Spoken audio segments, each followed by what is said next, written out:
Hey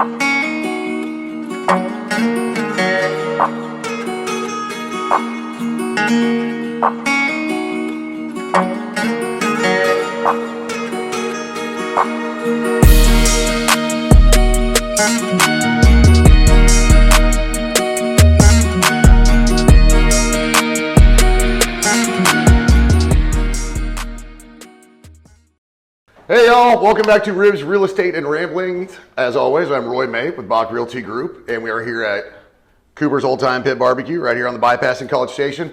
Wonderful barbecue, fantastic people. If you're ever in town, stop by, grab some barbecue. It's a great place. I say that every time, and it's not because they're paying me. It's not. I'm just saying, it's good barbecue. Today I have one of my favorite guests because it's hilarious that how we met. But I think we actually had met before, but then I actually got to know him because I know him through bowling, which we're going to get to. Just a little bit though, because I don't want to talk about how I bowl. But this is Hugh McElroy, and class of 71. 71. Class of 71, fighting Texas Aggie. And we have a ton to get into. So what I'm going to do is I'm just going to kind of start firing away, and we'll do some accolades, kind of just kind of to start off. You worked at Texas A&M. He was in the system for years.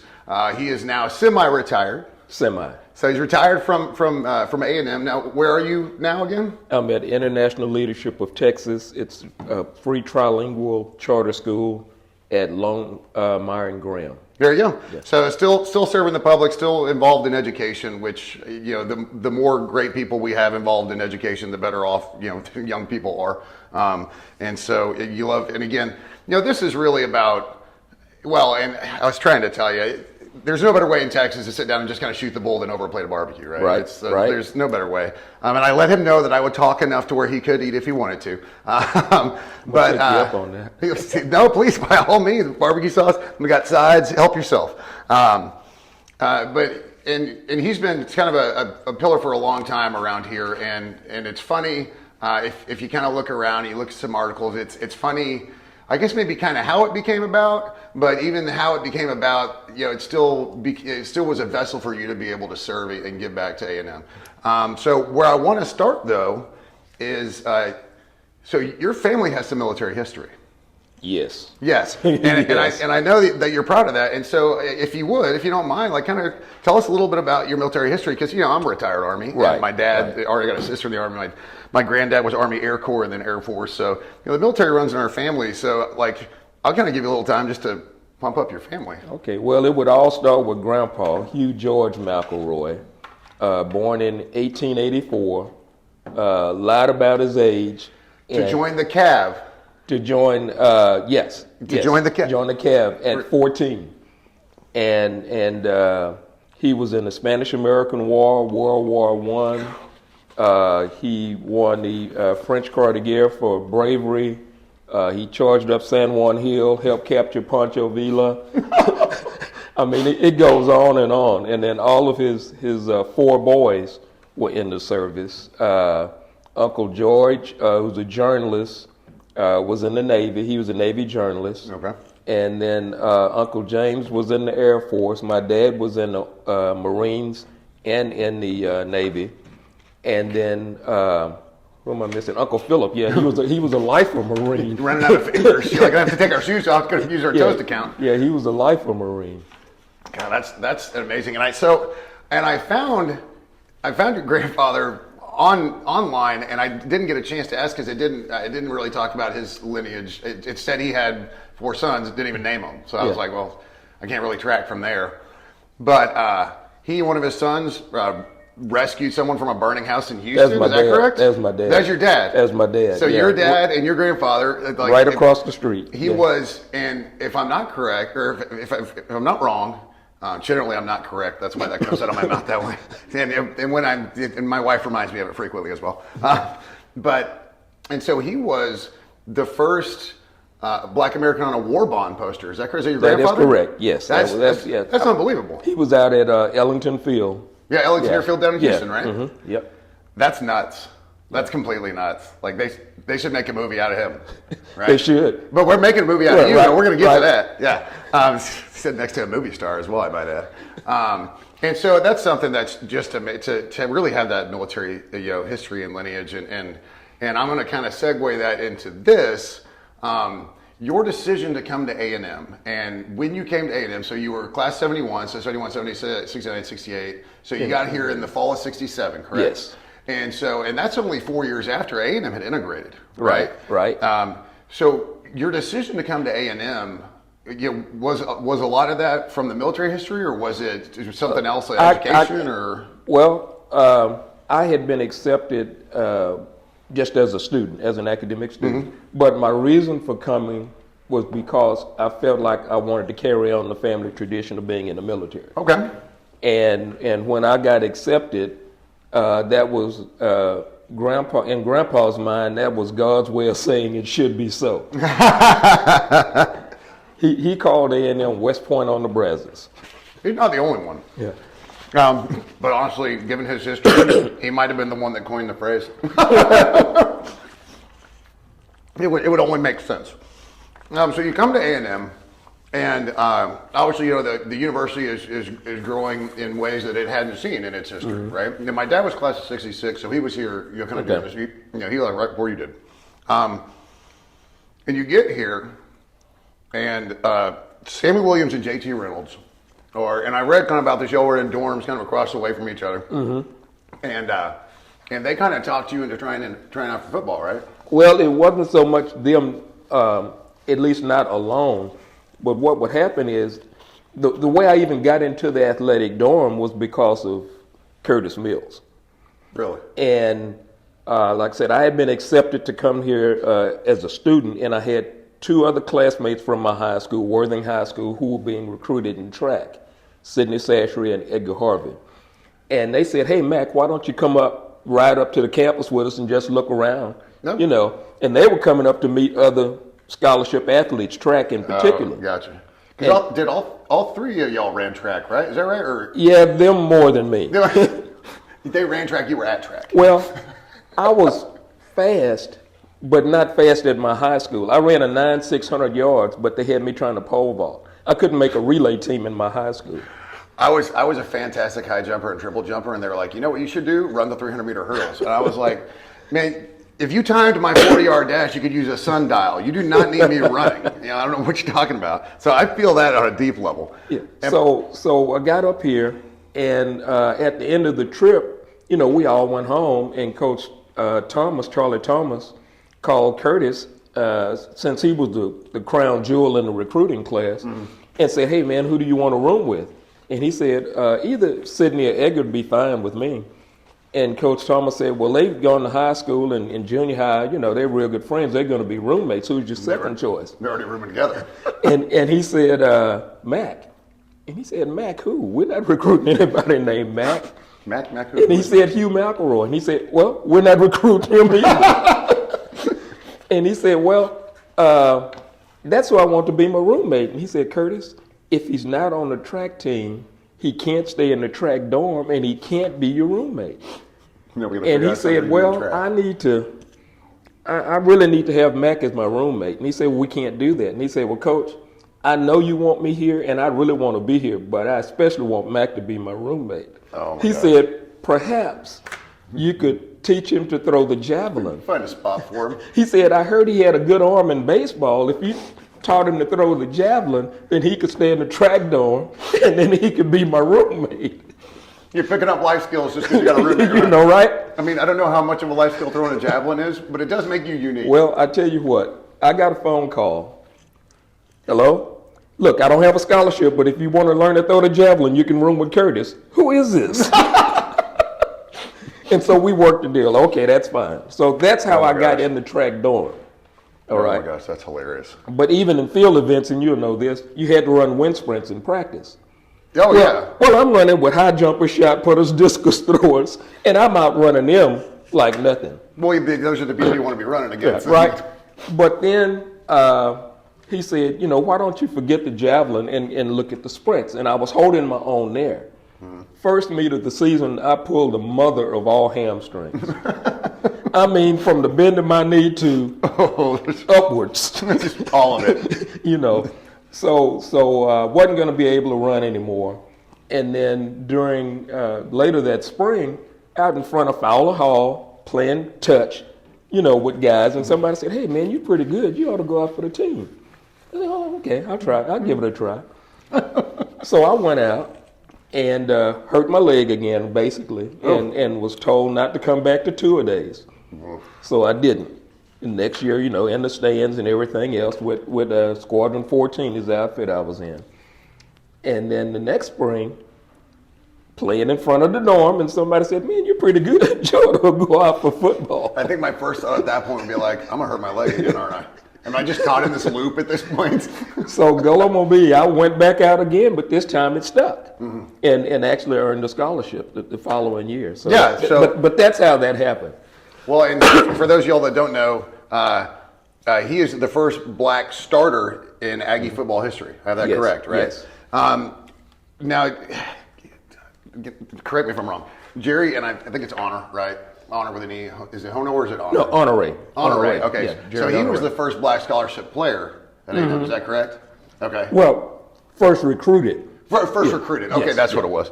Yeah. And so it's just like your grandfather, your father. Like you're blazing trails, whether you set out and mean to do it or not. And I think that was one of the probably more fascinating things I found when I was just kind of pouring through interviews and through articles with you. It's and I saw something that was interesting about Sammy and JT. Their takeaway kind of afterwards for a while was not the most positive. No, because they really felt this is out of an article. So if I'm wrong, then the article's wrong. But they felt to an extent, like it seems like they felt exploited more than anything as being able to say that I have black players on my football team. As opposed, because I read an article where they kind of, one of them said, I just felt like, we were there just because we were black, because they didn't get a chance to play much, and I know that, obviously on the back end they have, great relationships and careers and relationships back with A&M. So I know that, and when you're, in your early 20s, you're obviously gonna have a different take on things, and not that it was wrong by any means. Well, exploited is an interesting word because they were and they weren't. They were, in a sense, the way you explained it, but they weren't because they had talent that they felt like they could contribute, but that wasn't being used. Right. And I think maybe that's how it was explained in the article. Because they were talented, they should have been playing in front of other people. So that, like, why weren't they playing if they were better, kind of thing. And not necessarily full-time starters, but certainly getting PT. Getting PT, yeah, absolutely. And if nothing else, when you go to a bowl game, you know this. Everybody and their mother's sister's dog goes to the bowl game. Yes. They didn't go to the Cotton Bowl. And that now they got all of the... And that was the Alabama Gene Sullivan Bear Bryant Cotton Bowl. Yes. Yeah. They got the watches and the shotguns and whatever else the gifts were, but they didn't get to go. Random sidebar. Bowls should give out more shotguns. Shotguns were a gift? What are we talking about here? That was a different time. I'd give my watch back. I'd like to exchange this for the 12 gauge, please.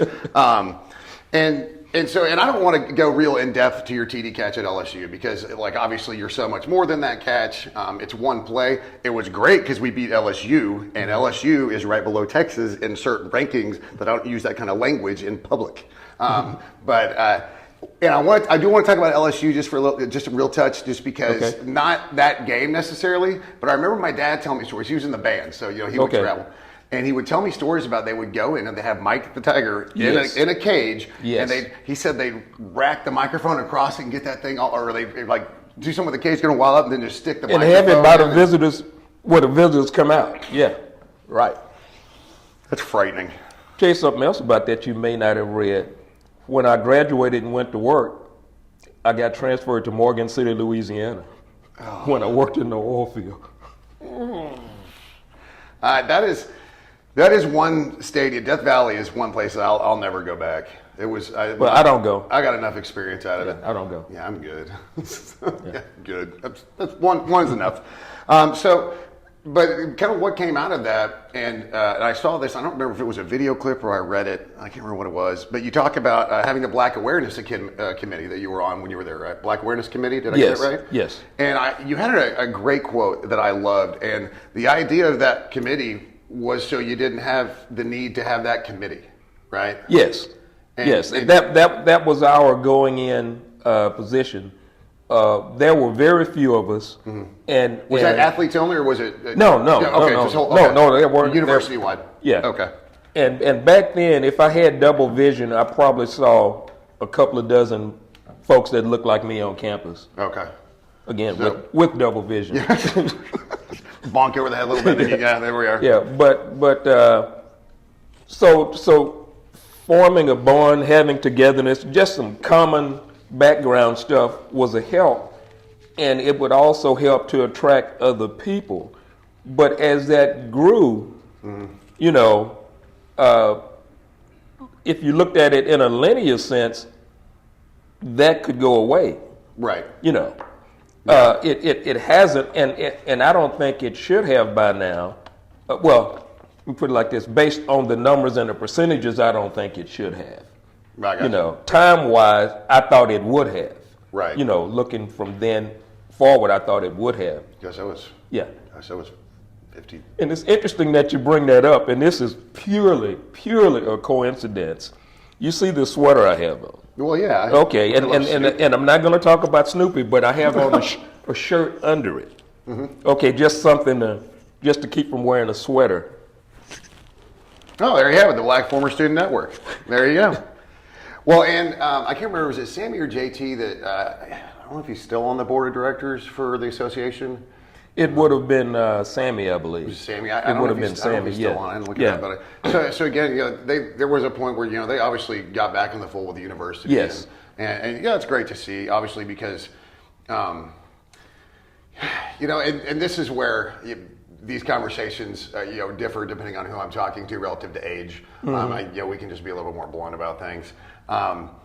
You know, I'm not glad that they're back because, like, it saves face or you know, I'm glad they're back because there was something about the university that they did love, and because it's a university I love and the university you love. Yeah. And so, you know, I'm not thrilled that they're back specifically because of what they did when they were here, but I'm glad that they're back and they were those people. Yeah, and part of the reason for coming back, and I don't know if it was consciously or subconsciously, but we've had conversations and we all say, you know, we love it enough to want to make it better. Right. You know, well, and if not me, then who? Absolutely. Yeah. Yeah. Well, and that's a phrase that comes from so many places, and a lot of that, probably your military, you know, from the heritage of it's, if not me, then who kind of thing, right? It's just be the one to step up to the plate and do things. So we're gonna pivot just a touch. Okay. I like to pivot. So I go to the bowling alley. He bowls. And I want to talk about this because there was a time when it was coming out of COVID and the bowling alley had opened back up, but, you know, people still weren't real comfortable going out in public. But it was, you know, it was like coming out of the mask portion. So we were back to like being unmasked. So there weren't like crazy restrictions where you bowl like every other lane. And I was in a position where I could go up in the mornings and practice. And like 3-4 times a week, I was able to get up there and practice.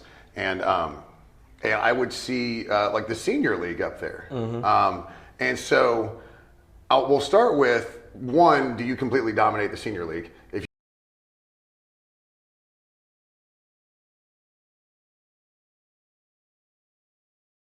Probably beginning next summer, I might be getting up in the morning. Well, and you and I are both fortunate to be able to bowl with our spouses too, so we can share it, and we love it. Getting my wife into golf was never going to happen because, trust me, I have tried. This woman hits every club 150 yards. I've never seen anything like it in my life. But she is not into golf. She is into going out to the golf course when it's nice weather and reading and drinking beer, and being in the cart with me. And there's some nice outfits. Well, yeah, let's see. I know I look good at them, right? No, wait. But so I was trying to get something, and bowling and golf are the two really kind of, I don't want to call them pastimes because they're sports. Lower impact sports, although I say that and I've hurt myself playing these sports, pulling things because I get older. But it's something that you can do until you can't walk. Right. You know, as long as you can walk, you can play these sports, you know. And really golf as long as you can stand because you can just drive. Right. Right. So where did bowling start? Because when you were at A&M, they had bowling out. You had bowling lanes in the MSC. Mm-hmm. You know, is bowling something you've done since you were a kid? Your family was bowlers, or where did that come Not from? my family, but on the weekends, you know, the football team used to get together, high school.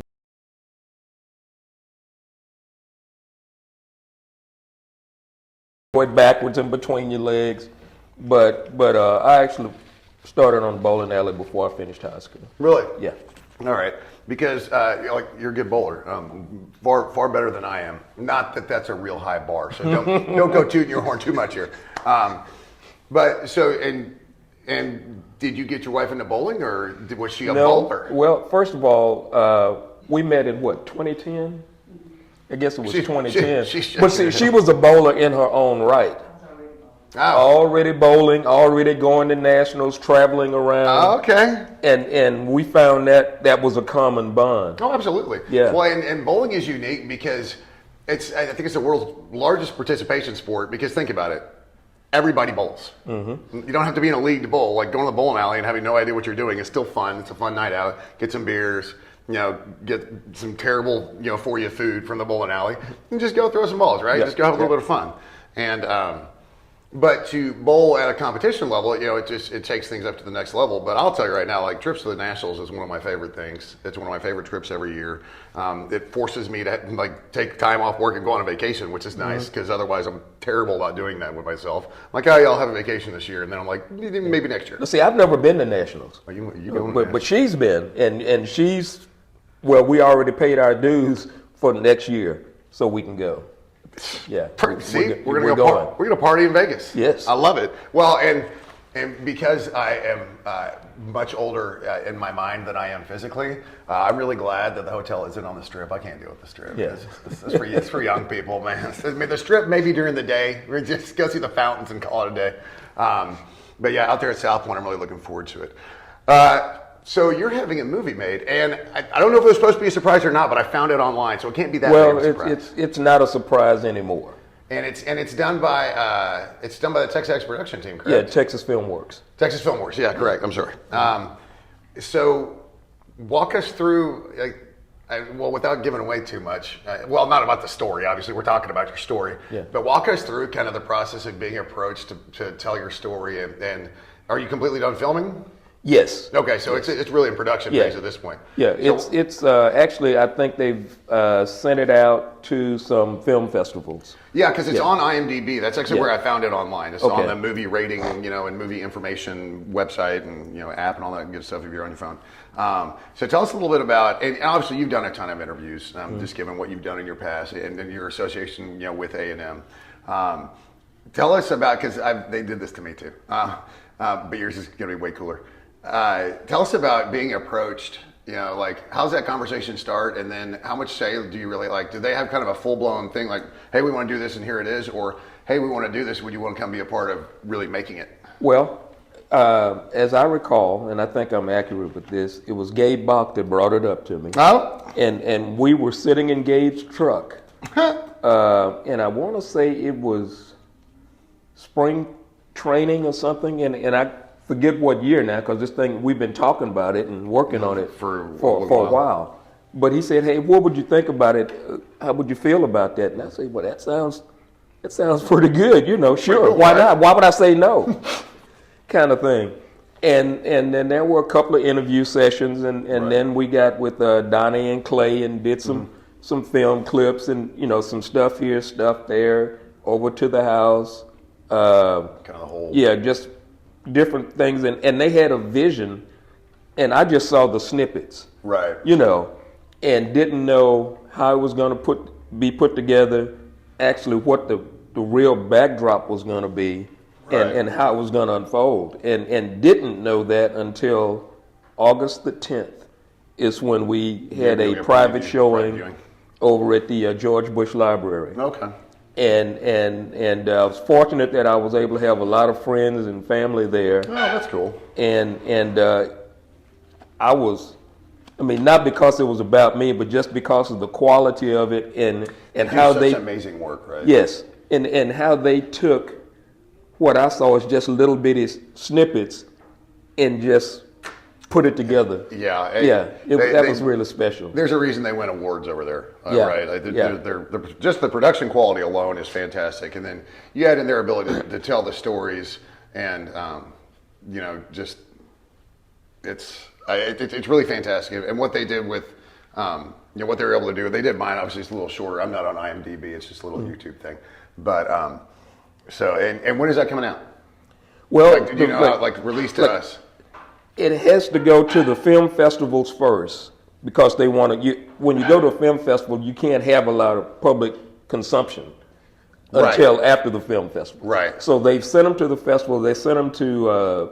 I know they sent it to Sundance. They sent it to South by Southwest. Oh wow! And a few more. And now they're waiting to hear back on which ones will pick it up. I got you. And then after that, the plan is to. Those are the film festivals everybody knows. Those are the big ones. Yeah. Well, and then we will go to like the Houston A&M Club, Dallas A&M Club. Go around major the clubs. Yeah, absolutely. And then release it more publicly after that. Okay. Hold on. This is completely informal. There's a prompt. You got to look where you're getting prompted for something. I don't even know. What about? Oh. He goes, oh, you're a little help from the wife. See, this show would probably run a lot smoother. My wife was behind the camera. It would keep me on track. All right. Yes. Big shout out to David Coolidge for financing. For financing the movie. The movie. Yes. Oh, I got you. Yeah, we always got to. Yeah. See, thank you. We did. You got to pay the sponsors, right? Absolutely. Absolutely. Well, yes. I mean, shout out to Clay and the team, but obviously, the guys that are able to finance that and input for it. Yes. That's something that's really special. All right, we'll talk about it just for a second. And you've said this a million times. Do you remember the play call? Because I remember it was supposed. It wasn't supposed to go to you, right? In my mind, it wasn't supposed to go to me. What a terrible receiver. Look, if you're running around, the ball's coming to you. I played quarterback. I don't know what you're talking about around here. Well, here's the deal. If there are two public versions. One is mine, and one is Coach Stallings. Okay. In my mind, I remember that the play was called to go to Homer May, the tight end. Mm-hmm. Okay.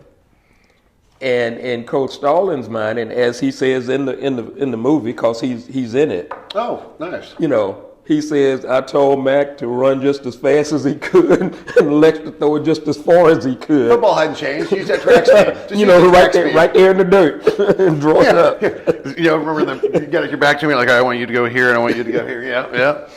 But anyway, those are the two versions that are out there. That's hilarious. Whichever one is right, I didn't expect to see it. If it was called to me, I didn't expect it to be coming my way, but it did. Well, and if I'm not mistaken, that was your first football touchdown. Ever. Including, in junior high and high school. And do you know why? I would guess because you played line or you didn't start. I didn't start, and do you know why? I mean, I probably know why, if we're going on the same theme of mistakes, yeah. I played behind a guy by the name of Cliff Branch. Yeah. Couldn't beat him out, could you? I just couldn't do it. The whole way through junior high and high school? Yes. See, that's why you got a failing grade. Gotta give yourself some ability for some eligibility, right? You know what I'm saying? But that's so special. And for it to, obviously, I don't think it would even matter if it was against any other team. Your first touchdown is your first touchdown. But right. To do it in just such a great manner and to do it in bat and just stick it to them. And we hadn't won there in so long. And we were such underdogs going in that there wasn't a lot of press coverage because everybody thought they knew the outcome. Well, there wasn't a ton of press coverage, so they had to put it towards the games that they thought were going to be worth a crap. Right. Now everybody's a journalist, even when they're not. Right. Yeah. Everybody's got a camera and everybody's got an opinion, so everybody's a journalist. Yep. We live in a world where we don't miss anything, for better or worse. Yeah. Well, although the majority of people that stand at sporting events and do this are actually missing it. Even though you're there, you see it through your phone, you're actually missing the event. Yeah. And I didn't actually see the play probably maybe 10 years ago. Because the one guy that we had that was filming got excited and let the camera go. And one of the teammates, and God, I can't remember who it is now, but one of the teammates got a hold of it from somebody else somewhere and sent it to me, and now it's kind of out there. That's crazy that's not. I mean, you think about it, and you know, you were still watching tape back then. It was just the reel-to-reel, you know, standard. You know, we were watching tape. It's crazy to me that game tape wasn't literally just in a vault somewhere with all the others, just like every other school has them. That's a nutso to me. Honestly, we could probably sit here for 3 hours and me not begin to scratch the surface of the questions that I would love to ask you. But generally, people get sick of seeing and hearing me. So we're going to go and wrap it up, though. I thank you, obviously, for coming out and doing this and being a part of this. It's always great to see you up at the bowling alley, and you know, hopefully, you know, maybe we can turn that into having a beer every once in a while, and not at the bowling alley, because obviously at the bowling alley, right? And when you bowl the way I do, it's a lot of beer. You got to do something to not pay attention to it. But one part of the show, I ask all my guests, and because it is Ribs Real Estate and Ramblings, right? And the first one's Ribs, so you've got like some of your best college buddies are coming over, and you haven't seen them forever, and you want to impress them, and you're cooking ribs. What's your method? Like, how do you do, like... Smoke. Well, right. Well, you don't have to give up all the secret. Okay. But, like, how do you prep it? What, like, you doing hot and fast? You're doing low and slow? You're wrapping them? So, what's your process? Unless it's a secret, in which case you don't have to let it. I won't give you all of the details, but it's low and slow. And I have an offset smoker. Old school. Yeah. So a smoker. Yeah. And then once they're about done, I'll wrap them. Now, are you a membrane on or membrane off guy? Membrane on. On, okay. Membrane on. You know, and that's something that I don't know that it matters. Yeah. It takes too much time for the pleasure I get of not having the membrane on it. It's kind of like crawfish, you know. It's too much input for the output. It is a lot of work. It's the money value of time, right? Yeah. So, are you a wet or dry rib kind of guy? I'm a dry rib. I mean, I will. When I'm cooking them. Right. Yeah, I mean, I'll use sauce later. Dry on the cook, sauce on the back end. Yeah. Kind of like we're rocking here at Cookers, as a matter of fact. Now, but I've done it both ways. Yeah? Well, I've done, but I prefer dry. Well, and that's how you find out how you like it, is by making sure you get through all the process. Do I like low and slow? Do I like hot and fast? Are you a tangy barbecue sauce guy? Are you sweet, a little bit of both? Or heat, maybe? I like a little bit of heat, little bit of sweetness, but I'm not a tangy. I'm not kind of a sweet. I'm not a North Carolina guy. I will say, I'm having the opportunity to travel around enough around the country, at least to the places where they have barbecue. Like, I mean, I went to Michigan. It's not like I tried barbecue up there. Right. Not like Canadian beer. But I do appreciate the different styles of barbecue. I can appreciate them for what they are. I don't know necessarily that I would sit around and eat North Carolina barbecue for for days on end. But I get it. I get Memphis. I get the dry rub. I love the mustard sauce in South Carolina, but it's mostly just I guess I really love mustard. I don't know. But my barbecue sauce recipe is actually a little over 100-year-old family recipe. Oh, wow. So it's a little sweet, a little tangy, but it's got 1 million pounds of butter in it because it did originate from kind of little East Texas. So it's a Texas recipe, so a lot of butter. But there's a whole bunch of brown sugar in it. And so when you use it on the grill, it gets nice and sticky and sweet. Yeah. Well, I have to tell you, I'm really a brisket guy. Oh, all right. Yeah, I'm a moist brisket. Salt and pepper? Salt and pepper, but there's some rubs I'm starting to use now. There are a lot of good rubs out there. No, and making your own's the best too. Yeah. That's one of my favorite A lot of good things. rubs out there, man. Because quite frankly, like, you can really kind of screw up a rub, and then once you smoke it, it's still okay. Yeah. Get that bark on it. Room for error. Yeah. All right, Hugh. I enjoyed it, man. Thank you so much for coming out. Again, this is an episode that could probably last another hour or two. I'd be looking for his movie coming out. So just kind of waiting for the distribution of it. It's already on IMDb if you want to check it out. It's Hugh McElroy's story, correct? It's Breaking Tradition, the Hugh McElroy story. Breaking Traditions, thank you. Mm-hmm. And another shout out to the investor that was... David Coolidge. David Coolidge. So thank you, David Coolidge, for putting that together. Thanks to Coopers for having us here. As always, make sure you stop by the bypass when you're in town, coming in for Aggie football, basketball, baseball, graduation ring. There's a million reasons to come into town. Or if you're just coming in because you know people here, it doesn't have to be A&M related. But as always, thank you so much for stopping by, being a part of this. Remember to like, share, and subscribe. And we will see y'all next time. Gig 'em. Gig 'em.